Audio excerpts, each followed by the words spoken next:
Hi friends, welcome to Anita Prabhakar special kitchen channel. ಬನ್ನಿ friends, ನಾನಿವತ್ತು ನಿಮ್ಮೆಲ್ಲರಿಗೂ ಮಟನ್ ಸಾಂಬಾರು ಬೆಣ್ಣೆ ಹಾಕಿ ಹೇಗೆ ಮಾಡೋದು ಅಂತ ತೋರಿಸ್ಕೊಡ್ತೀನಿ. ಬನ್ನಿ ವಿಡಿಯೋಗೆ ಹೋಗೋಣ. ನೋಡಿ ಫ್ರೆಂಡ್ಸ್, ನಾನಿಲ್ಲಿ 1 kg ಮೇಕೆ ಮಟನ್ನ ತಗೊಂಡಿದ್ದೀನಿ. ಅದನ್ನು ಅರಿಶಿನ ಉಪ್ಪು ಎಲ್ಲ ಹಾಕಿ ನೀಟಾಗಿ ಕ್ಲೀನ್ ಮಾಡಿ ಇಟ್ಕೊಂಡಿದ್ದೀನಿ. ಇವಾಗ ನಾನು ಫಟಾಫಟ್ ಅಂತ ಮಟನ್ ಸಾಂಬಾರನ್ನ ಮಾಡ್ಕೊಳ್ಳೋದನ್ನ ತೋರಿಸ್ಕೊಡ್ತೀನಿ. ನೋಡಿ ಫ್ರೆಂಡ್ಸ್, ನಾನಿಲ್ಲಿ ಮಟನ್ ಸಾಂಬಾರು ಕುಕ್ಕರಲ್ಲಿ ಮಾಡ್ತಾಯಿದ್ದೀನಿ. ನಾನಿವಾಗ ಬೆಣ್ಣೆ ಹಾಕ್ಕೊಳ್ತಾ ಇದ್ದೀನಿ. ಈ ಮಟನ್ ಸಾಂಬಾರಲ್ಲಿ ಸ್ಪೆಷಲ್ ಏನಂದರೆ ಬೆಣ್ಣೆಯಲ್ಲಿ ಮಟನ್ನ ಫ್ರೈ ಮಾಡ್ಕೊಬೇಕು. ಆವಾಗ ಮಟನ್ ಸೂಪರಾಗಿ ಟೇಸ್ಟಿಯಾಗಿ ಬರುತ್ತೆ. ನೋಡಿ ಫ್ರೆಂಡ್ಸ್, ಇವಾಗ ಬೆಣ್ಣೆ ಹಾಕಿದ್ದೀನಿ. ಬೆಣ್ಣೆ ಮೆಲ್ಟ್ ಆಗಿದೆ. ಇವಾಗ ನಾನು ಅದಕ್ಕೆ 1 ಈರುಳ್ಳಿನ ಕಟ್ ಮಾಡಿ ಹಾಕ್ಕೊಳ್ತಾ ಇದ್ದೀನಿ. ಈರುಳ್ಳಿ ಬೆಣ್ಣೆಯಲ್ಲಿ ಚೆನ್ನಾಗಿ ಫ್ರೈ ಆಗಬೇಕಾಗತ್ತೆ. ಈರುಳ್ಳಿ ಬಣ್ಣ ಲೈಟಾಗಿ ಚೇಂಜ್ ಆಗಿದ ತಕ್ಷಣ ನಾನು ಅದಕ್ಕೆ ಫಟಾಫಟ್ ಅಂತ ಕಟ್ ಮಾಡಿ ಇಟ್ಕೊಂಡಿರೋಂತಹ ಅರ್ಧ ಟೊಮೆಟೊನ ಹಾಕ್ಕೊಳ್ತಾ ಇದ್ದೀನಿ. ಮತ್ತು ಸ್ವಲ್ಪ ಕೊತ್ತಂಬರಿ ಸೊಪ್ಪನ್ನು ಹಾಕ್ಕೊಳ್ತಾ ಇದ್ದೀನಿ. ಇಷ್ಟನ್ನು ಹಾಕ್ಕೊಂಡು ನಾನೇನು ಮಾಡ್ತೀನಿ, ಎಲ್ಲ ನೀಟಾಗಿ ಮಿಕ್ಸ್ ಮಾಡಿಕೊಂಡು ಫ್ರೈ ಮಾಡ್ಕೊಳ್ತೀನಿ. ಮಟನ್ನು ಬೆಣ್ಣೆಯಲ್ಲಿ ಫ್ರೈ ಮಾಡ್ಕೊಳ್ಳೋದ್ರಿಂದ ಸಾಫ್ಟಾಗಿ ಜ್ಯೂಸಿಯಾಗಿರುತ್ತೆ. ಸಾಂಬಾರಂತೂ ಘಮ ಘಮ ಅಂತ ಸೂಪರಾಗಿ ಬರುತ್ತೆ. ನೋಡಿ ಫ್ರೆಂಡ್ಸ್, ಇವಾಗ ಹಾಕ್ಕೊಂಡಿರೋಂಥ ಸಾಮಗ್ರಿಗಳೆಲ್ಲ ಬೆಂದಿದೆ. ಸೊ ಇವಾಗ ನಾನು ಕ್ಲೀನ್ ಮಾಡಿ ಇಟ್ಕೊಂಡಿರೋಂತಹ ಮೇಕೆ ಮಟನ್ನ ಹಾಕ್ಕೊಳ್ತಾ ಇದ್ದೀನಿ.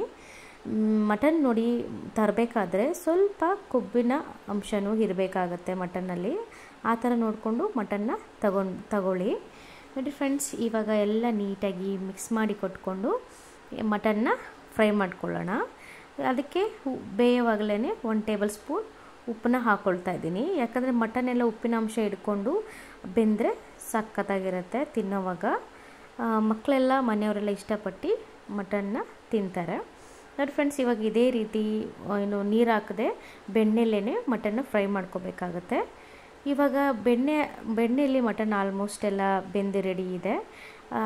ಇವಾಗ ನಾನು 1 ಚೊಂಬು ನೀರನ್ನು ಸೇರಿಸ್ಕೊಂಡು ಇದಕ್ಕೆ ಲಿಡ್ನ ಕವರ್ ಮಾಡಿ ಒಂದು 4 ವಿಸಿಲ್ನ ನಾನು ತೆಗೆದುಕೊಳ್ತೀನಿ.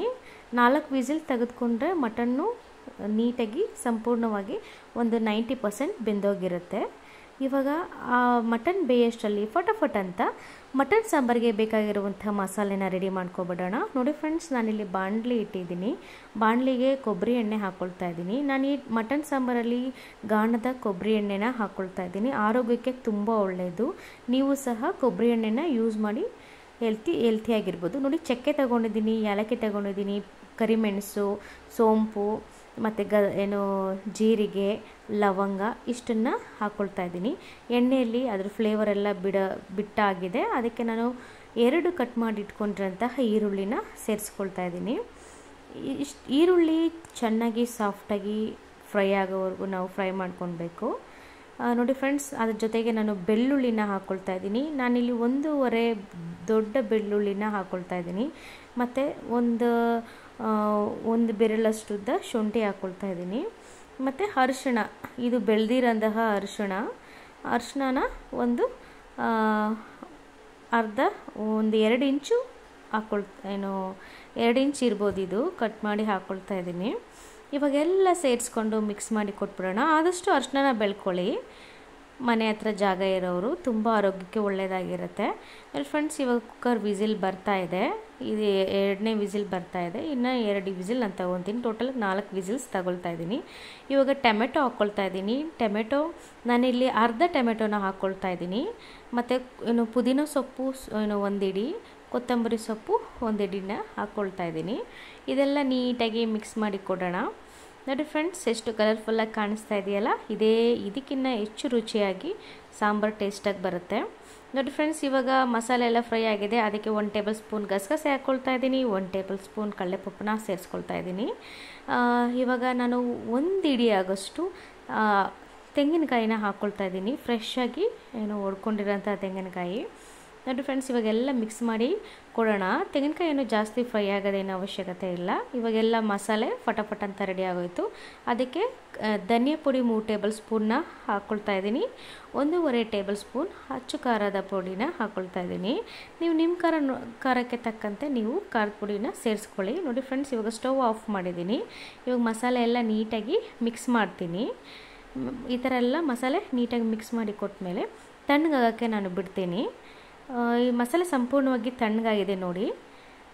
ಇವಾಗ ನಾನು ಇದನ್ನು ಮಿಕ್ಸಿಗೆ ಹಾಕ್ಕೊಂಡು ಮಸಾಲೆನ ರುಬ್ಕೊಂಬರ್ತೇನೆ.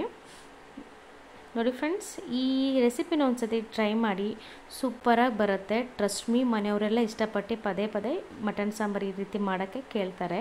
ನೋಡಿ ಫ್ರೆಂಡ್ಸ್, ಮಸಾಲೆ ಸಾಫ್ಟಾಗಿ ರುಬ್ಕೊಂಡಿದ್ದೀನಿ. ಇವಾಗ ರುಬ್ಬಿರೋಂತಹ ಮಸಾಲೆನ ಸೈಡಲ್ಲಿ ಇಟ್ಟು ಕುಕ್ಕರ್ನ ಓಪನ್ ಮಾಡ್ತಾಯಿದ್ದೀನಿ. ನೋಡಿ ಎಷ್ಟು ನೀಟಾಗಿ ಪರ್ಫೆಕ್ಟಾಗಿ ಮಟನ್ನು ಬೆಂದಿದೆ ಅಂತ. ಮತ್ತು ನಾನು ಇವಾಗ ಫಟಾಫಟ್ ಅಂತ ಸಾಂಬಾರು ಮಾಡ್ಕೊಳ್ಳೋಕ್ಕೆ ಪಾತ್ರೆ ಇಟ್ಟಿದ್ದೀನಿ. ಪಾತ್ರೆಗೆ ಎರಡು ಟೇಬಲ್ ಸ್ಪೂನ್ ಎಣ್ಣೆ ಹಾಕ್ಕೊಳ್ತಾ ಇದ್ದೀನಿ.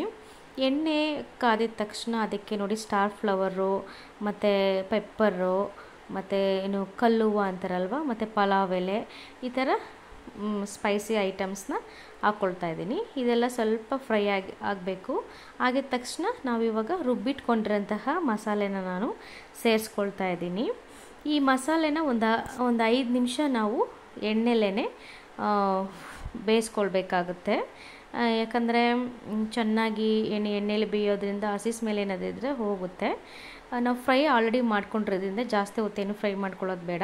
ನೋಡಿ ಫ್ರೆಂಡ್ಸ್, ಇವಾಗ ಬೇಯಿಸಿ ಇಟ್ಕೊಂಡಿರೋಂತಹ ಮಟನ್ನ ನಾನು ಮಸಾಲೆಗೆ ಸೇರಿಸ್ಕೊಳ್ತಾ ಇದ್ದೀನಿ. ನೋಡಿ ಫ್ರೆಂಡ್ಸ್, ಇವಾಗ ಇದನ್ನೆಲ್ಲ ನೀಟಾಗಿ ಮಿಕ್ಸ್ ಮಾಡಿ ಕೊಡ್ತೀನಿ. ಇವಾಗ ಫ್ಲೇಮ್ ಹೈಯಲ್ಲೇ ಇಟ್ಕೊಳ್ಳಿ. ಇವಾಗ ನಿಮಗೆ ಎಷ್ಟು ನೀರು ಬೇಕೋ ಅಷ್ಟು ಸೇರಿಸ್ಕೊಳ್ಳಿ. ಸಾಂಬಾರು ಯಾವ ರೀತಿ ಮಂದಕ್ಕಿರಬೇಕಾ ಇಲ್ಲ ಮೀಡಿಯಮ್ ಇರಬೇಕಾ ಆ ಥರ ಸೇರಿಸ್ಕೊಂಡು ನೀವು ಎಷ್ಟು ನೀರು ಬೇಕೋ ಅಷ್ಟು ಸೇರಿಸ್ಕೊಂಡು ಸಾಂಬಾರು ಮಾಡ್ಕೊಳ್ಳಿ. ಜಾಸ್ತಿ ನೀರು ಮಾಡೋಕ್ಕೆ ಹೋಗಬೇಡಿ. ರುಚಿಗೆ ತಕ್ಕಷ್ಟು ಉಪ್ಪನ್ನು ಹಾಕ್ಕೊಂಡು ನೀಟಾಗೆಲ್ಲ ಮಿಕ್ಸ್ ಮಾಡಿ ಕೊಡ್ತಾಯಿದ್ದೀನಿ. ನಾನಿಲ್ಲಿ ಈ ಮಟನ್ ಸಾಂಬಾರನ್ನ ಮುದ್ದೆಗೆ, ಅನ್ನಕ್ಕೆ ಮಾಡ್ತಾಯಿದ್ದೀನಿ. ನೆಕ್ಸ್ಟ್ ಡೇ ಇದ್ರ ಜೊತೆಗೆ ಇಡ್ಲಿ ಮತ್ತು ದೋಸೆ ಮಾಡಿಕೊಂಡು ಸೂಪರಾಗಿರುತ್ತೆ. ಹಸಿಮೆಣ್ಸಿನ್ಕಾಯಿನ ಹಾಗೆ ಹಾಕ್ಕೊಳ್ತಾ ಇದ್ದೀನಿ, ಯಾಕಂದರೆ ಅದು ಫ್ಲೇವರ್, ಮೆಣಸಿನ್ಕಾಯಿ ಫ್ಲೇವರು ಮಟನ್ ಸಾಂಬಾರು ಇದ್ದರೆ ಘಮ ಘಮ ಅಂತ ಇರುತ್ತೆ. ಸೊ ನೋಡಿ ಫ್ರೆಂಡ್ಸ್, ಇವಾಗ ನೋಡಿ ಮಟನ್ ಸಾಂಬಾರು ಫಟಾಫಟ್ ಅಂತ ರೆಡಿ ಆಗೋಯಿತು. ತುಂಬ ರುಚಿಯಾಗಿರುತ್ತೆ, ತುಂಬ ಟೇಸ್ಟಿಯಾಗಿರುತ್ತೆ. ಮನೆಯವ್ರಿಗೆಲ್ಲ ತುಂಬ ಇಷ್ಟ ಆಗುತ್ತೆ. ಈ ರೆಸಿಪಿನ ಒಂದ್ಸತಿ ಟ್ರೈ ಮಾಡಿ, ಡೆಫಿನೆಟ್ಲಿ ನಿಮಗೆಲ್ಲರಿಗೂ ಇಷ್ಟ ಆಗುತ್ತೆ ಅಂತ ನಾನು 100% ಗ್ಯಾರಂಟಿ ಕೊಡ್ತೀನಿ. ನೋಡಿ ಫ್ರೆಂಡ್ಸ್, ಇವಾಗ ನಾನು ಕೊತ್ತಂಬರಿ ಸೊಪ್ಪನ್ನ ಸ್ವಲ್ಪ ಮೇಲೆ ಉದುರಿಸ್ಕೊಳ್ತಾ ಇದ್ದೀನಿ. ನೋಡಿ, ರೆಡಿಯಾಗಿರೋ ಮುದ್ದೆ ಇಡ್ತಾಯಿದ್ದೀನಿ. ರುಚಿಯಾಗಿರೋಂಥ ರೆಡಿಯಾಗಿರೋ ಮಟನ್ ಸಾಂಬಾರನ್ನ ಹಾಕ್ಕೊಳ್ತಾ ಇದ್ದೀನಿ. ನೋಡಿ ಫ್ರೆಂಡ್ಸ್, ಸೂಪರಾಗಿರುತ್ತೆ. ಟ್ರಸ್ಟ್ ಮೀ, ಇಡ್ಲಿ, ದೋಸೆ, ಅನ್ನ, ಮುದ್ದೆ, ಚಪಾತಿ ಎಲ್ಲದಕ್ಕೂ ಸೂಪರಾಗಿರುತ್ತೆ. ಈ ರೆಸಿಪಿನ ನೀವು ಒಂದ್ಸತಿ ಟ್ರೈ ಮಾಡಿ. ಟ್ರೈ ಮಾಡಿದ್ಮೇಲೆ ರುಚಿಯಾಗಿ ಬಂತಂತೆ ಕಮೆಂಟ್ ಸೆಕ್ಷನಲ್ಲಿ ಕಮೆಂಟ್ ಮಾಡಿ. ನೆಕ್ಸ್ಟು ಹೊಸ ರೆಸಿಪಿಯೊಂದಿಗೆ ನಿಮ್ಮನ್ನು ಮೀಟ್ ಮಾಡ್ತೀನಿ. ಅಂಟಿಲ್ ಟೇಕ್ ಕೇರ್, ಬಾಯ್ ಬಾಯ್.